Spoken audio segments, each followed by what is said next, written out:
Greetings everybody, my name is Tommy the Game Master and welcome to my channel.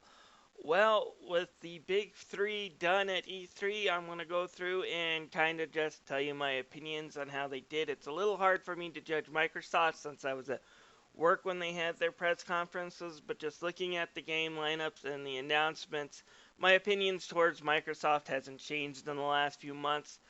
Microsoft is not dead. Microsoft does care about the market, and Microsoft is fighting back. It's kind of ironic that the Xbox One has some of the best services geared towards gamers that I've ever seen. They're the only ones that care about backwards compatibility, making sure that any game you buy from them will be compatible either on PC or on multiple platforms, so you never lose said digital games is kind of nice.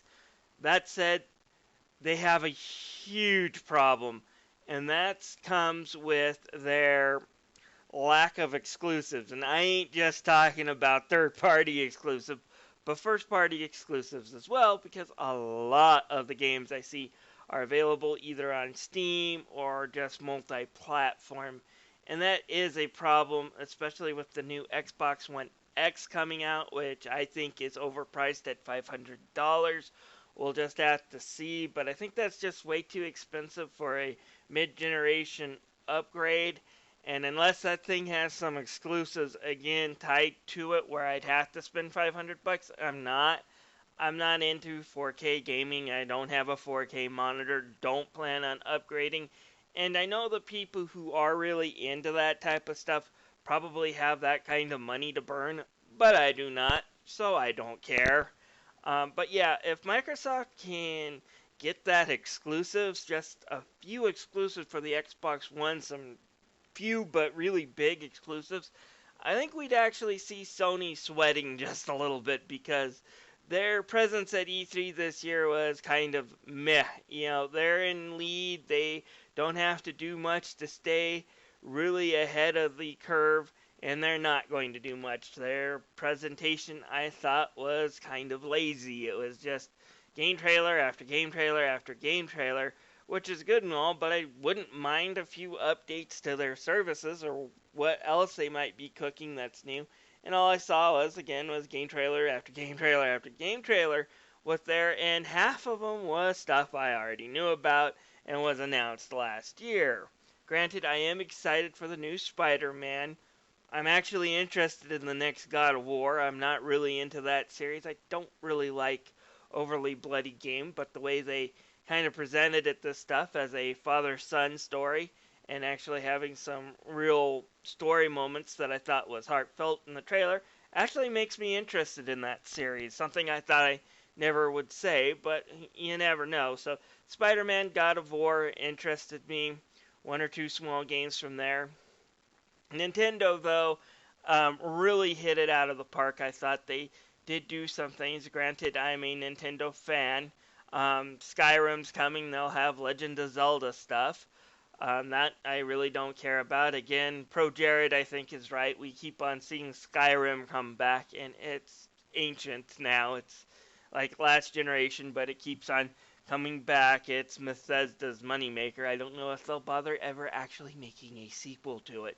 But that was a big announcement. Another two announcements that are going to be big, but we probably won't be seeing any type of trailer for them until next year, because I can tell just by the way they announced them that they're just starting. They're, not even done with like a alpha build yet. And that's Metroid Prime 4, and there will be an actual Pokemon RPG for the Nintendo Switch. This actually excites me, provided that it's an actual Pokemon game like we get for the 3DS and not something we got for the GameCube, because those games sucked. But if this is an actual serious attempt to put Pokemon on the Switch, then yes, it's a good thing. I want that to happen. And again, it's nice to see that the Metroid series might be back, that Metroid The Other End didn't kill it. I need to go back and do a review on that one someday just to let people know why I'm mad at it, because the game does have its defenders and detractors, and I want people to know what I liked about it and what I didn't, because there are elements of Other M that were fantastic, and there were elements of Other M in its stories that plain sucked.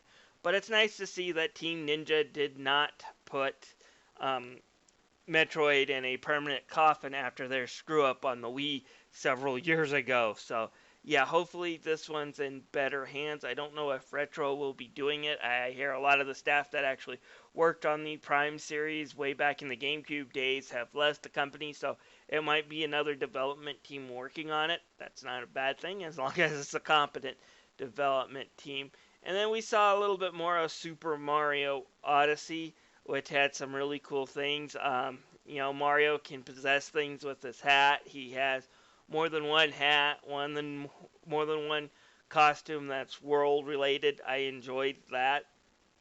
So, yeah, that one looks cool. A new RPG. Overall, though, I thought Nintendo did a good job, other than the ending of its presentation, which there wasn't one. It kind of just ended. It's like, okay, what's next? And boom.